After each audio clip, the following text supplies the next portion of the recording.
नारी को, बहू को, बेटी को यश की प्राप्ति नहीं होती। वो बहुत कुछ करती है, परिवार के लिए बहुत कुछ उसने करा, उसके बाद भी अगर उसको यश नहीं मिल रहा, उसकी यशता नहीं है, उसको कुछ नहीं करना चाहिए। आपने कुछ अच्छा करा और नाम दूसरे का हो गया कि उसने अच्छा करा और आपको मिला ही नहीं। आपने दुनिया के लिए बहुत कुछ करा, परिवार के लिए, कुटुंब के लिए, सबके लिए बहुत कुछ करा, पर आपको यश नहीं मिल रहा। तो बेलपत्री के पेड़ के नीचे हल्दी का शिवलिंग का निर्माण करो। हल्दी, पिसी हुई हल्दी का शिवलिंग का निर्माण करो, उसका पूजन कर कर, घी का दिया लगाकर भगवान शंकर की वही हल्दी का शिवलिंग का तिलक अपने हृदय पर, चाहे पुरुष हो चाहे स्त्री हो, अपने हृदय पर कंठ के पास उस तिलक को लगाएं और बाबा का विसर्जन उसी बेलपत्री के पेड़ के नीचे जल डालकर कर दें। महाराज, यश मिलना प्रारंभ हो जाता है। केवल ये यश के लिए ही नहीं होता, इसका एक क्रम और है। मान लो आप किसी मीटिंग में बैठे हो, किसी अच्छी जगह पर बैठे हो, किसी कंपनी के इंटरव्यू में बैठे हुए हो, कोई कंपनी आपके कॉलेज में आई है और आप उसमें सिलेक्ट नहीं हो रहे, तो उसके लिए भी ये कार्य पूर्ण है हमारा, उसके लिए। और ये कहां पर भी काम आता है महाराज। मान लो आप किसी कार्य के लिए जा रहे हो और वो कार्य बहुत जरूरी है कि इस व्यक्ति से मुझे ये पैसे निकलवाना है, इस व्यक्ति से मुझे ये काम निकलवाना है, और वो व्यक्ति बहुत दिन से हाथ में आ ही नहीं रहा, तो उसके लिए भी ये कार्य किया जाता है। अर्थात कीर्ति शुद्ध हो, पवित्र हो और यश की प्राप्ति। क्षेत्र में जहां शिव महापुराण की कथा हो रही है, इस पवित्र क्षेत्र में माघ का कुंभ का नजारा भगवान शिव की कृपा से आप अवश्य दर्शन। और एक विश्वास, पूरी शिव की कथा भरोसे पर है, विश्वास पर। जहां भी जगह मिले, चाहे कार्यकर्ता हो चाहे श्रोता हो, बैठकर बाबा से विनय जरूर करें। जिस स्तुति को करने के लिए पूरी दुनिया के लोग इस कथा के पंडाल में आते हैं, बाबा को हृदय से प्रार्थना करें।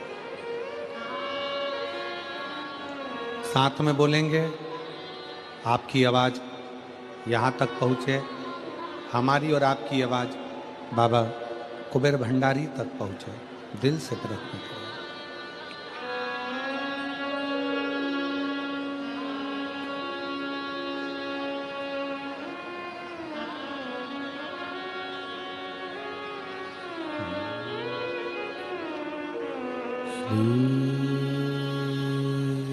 शिवाय नमस्तुभ्यं, श्री शिवाय नमस्तुभ्यं, श्री शिवाय नमस्तुभ्यं, श्री शिवाय नमस्तुभ्यं, श्री शिवाय नमस्तुभ्यं। भोला सब दुख काटो भाया, ओ भोला सब दुख काटो भाया। शिव शंकर जपूं तेरी माला, भोले बाबा जपूं तेरी माला, भोला सब दुख काटो भाया, ओ भोला सब दुख काटो भाया। वेश है मंगल मंगलकारी, वेश है मंगल मंगलकारी। शमशान वासी हमारा, शमशान वासी हमारा, ओ भोला सब दुख काटो हमारा, ओ भोला सब दुख काटो हमारा।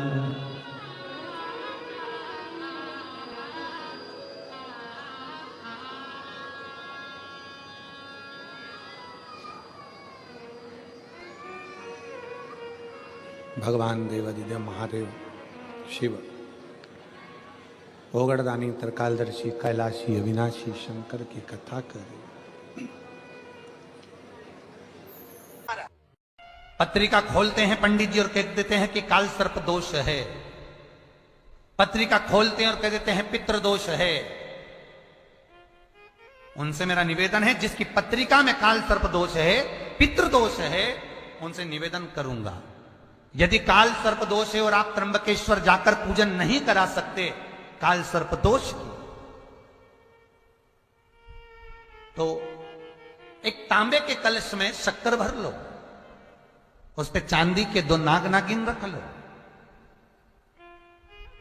रविवार के दिन सिर के पास में जिस घर में सोते हो, पलंग पर सोते हो, उस पलंग के थोड़ी सी दूर पर उस कलश को रख लो। सोमवार को स्नान करो, सुबह जल्दी उठकर दोनों नाग नागिन की पूजन करो। घर में किसी से ज्यादा बात ना करो। स्नान कर कर पूजन कर कर थोड़ा सा कटोरी में कच्चा दूध लेकर उस नाग नागिन पर चढ़ाकर पूजन कर कर सफेद फूल 2 चढ़ाकर उस कलश को ले जाओ और शंकर जी के शिवलिंग पर ऐसे अर्पण कर दो। कलश वापिस ले आओ, नाग नागिन शक्कर सब चढ़ा, वापिस घर पर आओ। घर पर आकर फिर एक बार स्नान करो। महाराज, कितना भी भारी काल सर्प दोष क्यों ना हो, पितृदोष कैसा भी हो, उसमें आराम लग जाता है। और आपका कोई काम उलझ रहा है, आपका कोई काम ऐसा है जो बहुत दिन से उलझा हुआ है, चाहे वो कोर्ट कचहरी का हो, चाहे वो किसी से जुड़ा हुआ हो, और वो नहीं हो रहा, तो स्कंद पुराण कहती है, हमारे खंड में भी वर्णन है शिव महापुराण, कि किसी भी नवमी को आप आंवले के पेड़ के नीचे घी का दिया लगाकर, मौली मतलब हाथ में जो नाड़ा बांधते हैं, लच्छा, मौली लच्छा नाड़ा, हाथ में बांधने वाला पूजन वाला धागा लाल, घी का दिया लगाकर 5 परिक्रमा आंवले के वृक्ष की कर लीजिए। और परिक्रमा कर कर धागे को वहीं पर छोड़कर थोड़ा सा धागा और अलग से लेकर किसी टहनी पर उसको कामना कर कर बांध दीजिए। महाराज, 10वीं तिथि को, 9वीं को तो ये करोगे, 10वीं को वापिस जाकर आंवले के पेड़ के नीचे घी का दिया लगाइए और जो धागे की आपने टहनी पर जो धागा बांधा है उसको खोल कर ले आइए। अपने हाथ पर बांधकर उसी धागे को पहनकर अपने काम के लिए निकल जाइए, आपको सफलता प्राप्त हो जाएगी। स्कंद पुराण में आंवले के वृक्ष का बड़ा महत्व है। महाराज, वृक्ष में जो गोंद लगती है वो ब्राह्मण हत्या का निश्चय है। पृथ्वी पर जो वृक्ष लगते हैं और वृक्ष में जो गोंद लगती है वो ब्राह्मण हत्या का अंश है। बंजर भूमि ब्राह्मण हत्या का अंश है। इसलिए हमारे यहाँ शास्त्र कहता है, तुम्हारे बहू का अगर जापा होए, बहू की डिलीवरी होए, बहू को संतान होए, तो खूब घी में गोंद तल तल कर खिलाओ। और जन्माष्टमी, रामनवमी पर भगवान का प्रसाद तैयार करो तो उसमें गोंद मत डालना, क्योंकि उसमें ब्राह्मण हत्या का अंश रहता है। भगवान के प्रसाद में गोंद नहीं आना। वो भी आप समझ लें कि जैसे अष्टमी तिथि या नवमी तिथि, किसी भी महीने की, चाहे शुक्ल पक्ष की हो चाहे कृष्ण पक्ष की, अष्टमी और नवमी तिथि ये 2 तिथियां ऐसी है, मान लो तुम्हारा पैसा तुमने किसी को दिया, 5 लाख, 4 लाख, 3 लाख, 10 लाख, 8 लाख, 2 लाख, 50,000, 25,000, 20,000, 40,000, और वो पैसा नहीं दे रहा, आप हार रहे कहते फोन लगा तो भैया दे दे रहे, परेशानी है, दे दे रहे भैया, हम तो परेशान, और हार रहे, नहीं मिल रहे। तो तुम्हारा किसी भी अष्टमी या नवमी तिथि के दिन आप माँ जगत जननी जगदम्बा का शिव के साथ में शिव शक्ति का स्मरण कर कर देवी के नाम की 9 आहुतियां सूखे बीले की, मतलब बीला तो सूख चुका, खाली जो सूख चुका, उसकी 9 आहुतियां अग्नि में शंकर और सती के नाम से, शंकर और शिव के नाम से समर्पित करें, और आखिरी आहुति जो समर्पित करें उसमें थोड़ा सा भाग तिल का, और तिल भी काली नहीं चढ़ती उसमें, श्वेत तिल का भाग उसके साथ लगाकर समर्पित करे, और जिससे धन लेना है उसका नाम लेकर वो समर्पित करे महाराज, उस सुदाएगी, और वो पैसा किसी भी हाल में आपके हाथ में थमाकर जाएगा ही। क्यों महापुराण को यहाँ तक कहती है कि आपका कोई काम अटक रहा है, कोई काम नहीं हो रहा, बहुत परेशान हो गए, बहुत थक गए उस काम के लिए, सबके हाथ भी जोड़ लिए, सबके पास होकर आ गए, पर वो काम बढ़ ही नहीं रहा, तो निवेदन करते हैं घी के दिए में काली तिल डालकर शंकर जी के मंदिर के सामने तुम रुगला जी का नाम लेकर दिया लगाकर, जिस काम को तुमने दुनिया के आगे कहकर देख लिया, कर देख लिया, नहीं हुआ, उस कार्य को एक बार दिया लगाकर निवेदन कर कर तिल जाकर देखना, काम आगे बढ़कर ही रहेगा। चाहे शुक्ल पंचमी हो, चाहे कृष्ण सप्तमी, नवमी तिथि, पीला चंदन घिसते, उस चंदन को एक सुंदर पीपल का कोमल पत्ता, उस पीपल के कोमल पत्ते पर पीला चंदन घिसकर, जो वह चंदन होता है, उस चंदन को घिसकर उस चंदन को उस पत्ते पर रखना, और महाराज उस पत्ते को मध्याह्न के समय पर, जैसे जब सुबह के समय पर सारी पूजन हो जाए, अर्चना हो जाए, भगवान शिव के मंदिरों में जल समर्पित हो जाए, उसके बाद में जब बाबा एकदम आनंद में विरागी हो, तब जहां शिवलिंग रखा होगा, इस तकी भाग पर जहां शिवलिंग रखा है उसके पास में 3 उंगलियों से चंदन का लेपन उस तकी भाग पर करना, जो उंगलियां लगी रहेगी उसी करो को अशुद्ध सुंदर वाली जलाकर स्पर्श करना, रसद सुंदरी वाली जलाकर स्पर्श कर कर डब्बी में उस चंदन प्राप्त कर लीजिए। कुछ दिन जिसकी नेत्र ज्योति कमजोर है, चश्मा लग रहा हो, शरण शक्ति कमजोर हो, सुनाई कन दे रहा हो, उसके कंठ से इस थरबी तक उस चंदन का तिलक लगाना प्रारंभ कर, और मित्रों के नीचे थोड़ा सा चंदन लगाना प्रारंभ कर। लगभग 20 से 22 दिन तक आप उसका प्रयोग करिए, और एक रुद्राक्ष का जल शिव को समर्पित कर कर उस जल का आचमन करना प्रारंभ करेंगे। लगभग 22 दिन लगेंगे, धीरे धीरे जाकर डॉक्टर पर जांच करा लेना, नेत्र की ज्योति बढ़ना प्रारंभ हो। सारा दुर्बा, कितनी दुर्बा, सारा दुर्बा अशुभ सुंदरी वाणी में जगह पर चढ़ाकर, शंकर भगवान के ऊपर चढ़ाकर, गणेश जी की चरणारविंद को लगाकर उसको देखकर खाना है।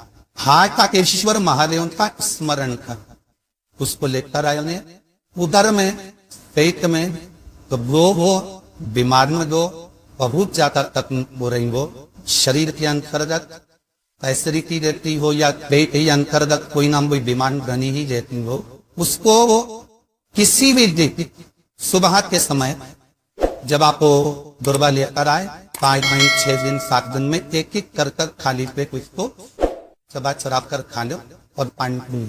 कभी आपको स्मरण रहा हो कि जिस नारी के, स्त्री के रजो धर्म से जुड़ी हुई या पुरुष वर्ग में भी कहीं ना कहीं किसी न किसी रूप में इस उदर से लेकर पैड़ी तक के बीच में जो भी तकलीफ होती है उससे जुड़ी हुई की निधि प्रयोग आता है, उसको कर लेने से संपूर्ण जीवन समय में ये नाभि कोष से लेकर पैड़ी तक के बीच में कम तकलीफ हुई, और वो जल शंकर भगवान वरो शूलपाणेश्वर महादेव के नाम से चढ़ाया है।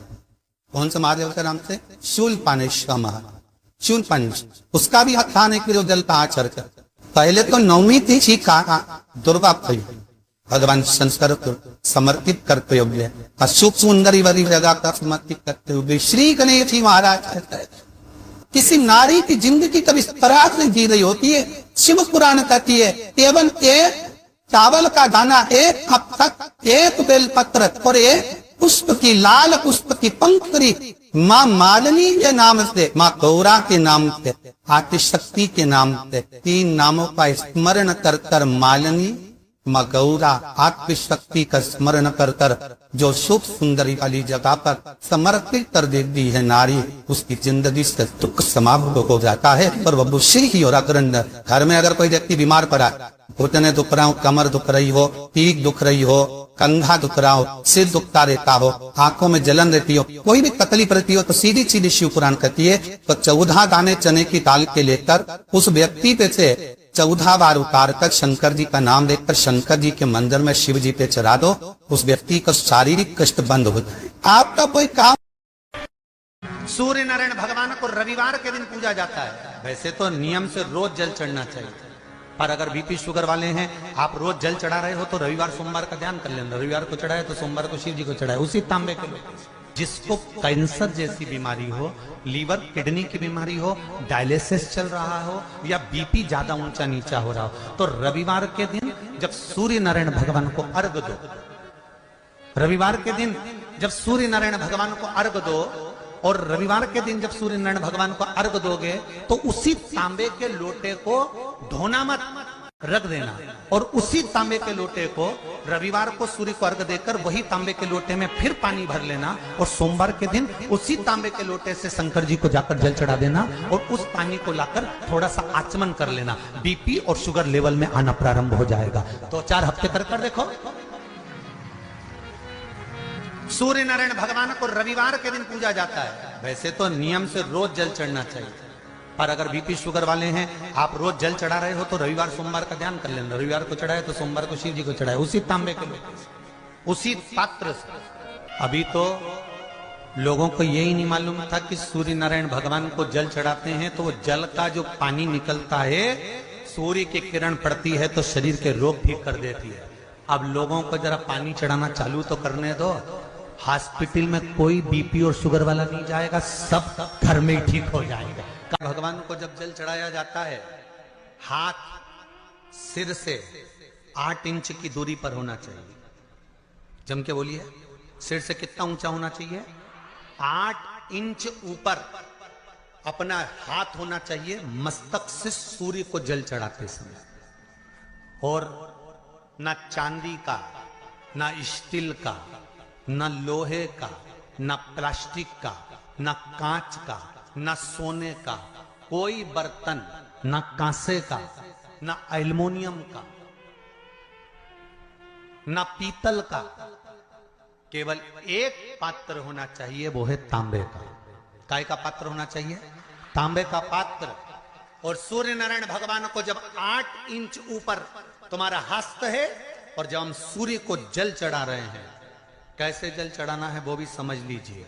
अगर कोई कैंसर का मरीज है, जिसके चेस्ट में कैंसर आ गया हो, लेफ्ट में, राइट में कहीं पर कैंसर आ गया हो, या कोई गठान आ गई हो, तो महाराज आप जल चढ़ाते समय उस जल की धार को सूर्य भगवान को जब चढ़ा रहे हो तो धार आपकी गठान की ओर जाना चाहिए, जिससे सूर्य की किरण उस जल में से आपके उस स्थान पर पड़े, उस जगह पर पड़े जहां पर गठान है। महाराज आप लगातार जल तो चढ़ाना चालू करो, अच्छे अच्छे डॉक्टर फेल हो जाएंगे और कह देंगे गठन ठीक हो गई।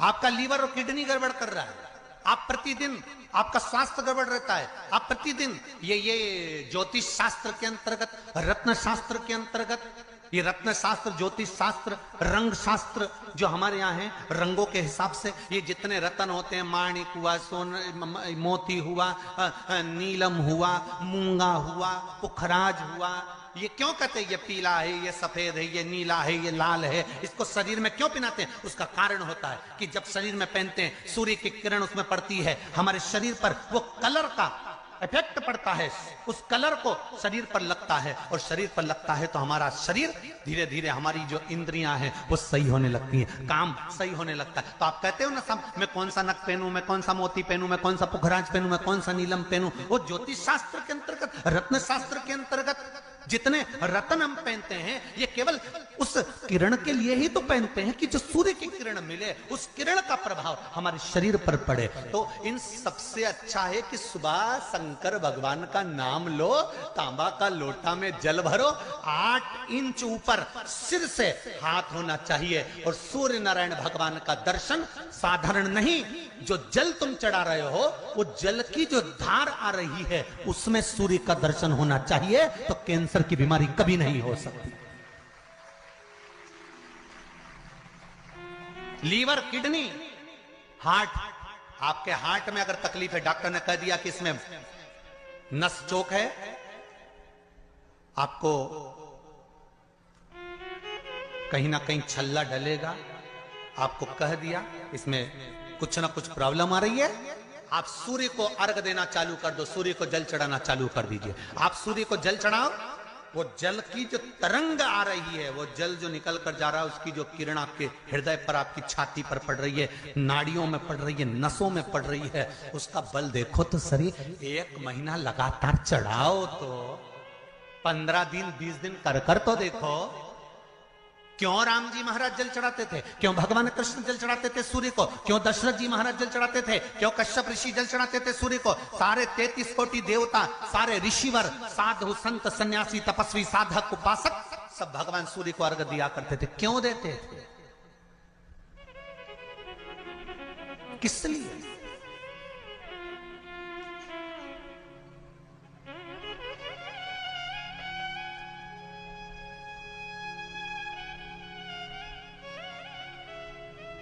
सूर्य नारायण भगवान को जल चढ़ाते समय आपके पंजों की एड़ी ऊंची नहीं होना चाहिए, ध्यान दीजिएगा महाराज।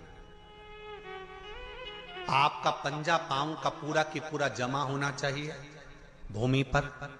हाथ कितने इंच ऊपर, 8 इंच ऊपर होना चाहिए। जल जो गिरे, सूर्य की किरण, सूर्य का दर्शन उस जल की रोशनी में करना चाहिए। क्या होगा उससे? जिस बच्चे को आंख में चश्मा लगा हो, मोटे से मोटा चश्मा लगा हो, छूट नहीं रहा हो, तो थोड़े दिन उसको सूर्य का अर्घ चढ़वाना चालू कर दो और जल में से सूर्य का दर्शन कराना चालू कर दो। सूर्य का दर्शन जल में से 2 महीना 2.5 महीना बहुत है, आंख की रोशनी बढ़ जाएगी, चश्मा हट जाएगा। आप कर देखिए। अब एक प्रश्न और खड़ा होता है सूर्य को अर्घ देने का। गुरुजी, पंचदेव पंचायत में सूर्य नारायण भगवान शंकर की पंचायत में हैं। सूर्य नारायण को हम फ्लैट में रहते हैं, हम फ्लैट के अंदर रहते हैं, तो हम फ्लैट में रहते हैं, हमारे यहाँ अगर छज्जा नहीं है, हमारे यहाँ जगह नहीं है, तो हम सूर्य को अर्घ कैसे दें? तो महाराज खिड़की तो होगी, अगर घर में फ्लैट में पानी ढुलेगा और आप लोग नहीं समेट सकते तो एक बाल्टी रख लो, एक पात्र रख लो, पर सूर्य नारायण भगवान को अर्घ देकर रोशनी शरीर पर पड़ना चाहिए। जिंदगी में कभी कोई बड़ी बीमारी नहीं आ सकती। कितने लोग देते हैं सूर्य को अर्घ? जरा हाथ उठाओ। बहुत बढ़िया, बहुत जोरदार। पुरुष लोग भी देते हैं ना, चाहे बच्चे से बच्चा, बच्चों के हाथ में भी 1 लोटा पानी पकड़ाओ। घर में छोटे बच्चे हो ना, उनको तांबे का लोटा दो, पानी दो, जा बाहर खड़े हो जा, 1 लोटा पानी चढ़ा के। पहले दिन आप स्वयं बच्चे के साथ बाहर खड़ी हो, ओटले पर, घर के बाहर खड़ी हो, छत पे खड़ी हो या घर के बाहर खड़ी हो, और बच्चे से कह लो चढ़ाओ बेटा, देखो ऐसा हाथ 8 इंच ऊपर करिए, तांबे का लोटा लेकर पानी धीरे धीरे डोलना है। जैसे वो स्लो मोशन के सीन नहीं होते नाटक में, ये एकदम धीरे धीरे धीरे, बस नहीं तो मालूम पड़े छोरा छोरी एक साथ उंडेल के अंदर नहीं। जल चढ़ाते समय उस पानी में से सूर्य की किरण पड़ना चाहिए, सूर्य की किरण। एक बात और कहना चाहूंगा, अगर आप लोग स्वीकार करेंगे तो, अगर कहीं आपको लगता हो कि बच्चा पढ़ने में कमजोर है, विद्या में कमजोर है, रिजल्ट अच्छा नहीं आ रहा, पढ़ने में कमजोर है, वो पढ़े, अपनी जगह पढ़े, वो कार्य करे अपनी जगह करे, मेहनत करे अपनी जगह करे। बच्चों को कह दो कि कुछ समय के लिए सूर्य को अर्घ देना चालू कर।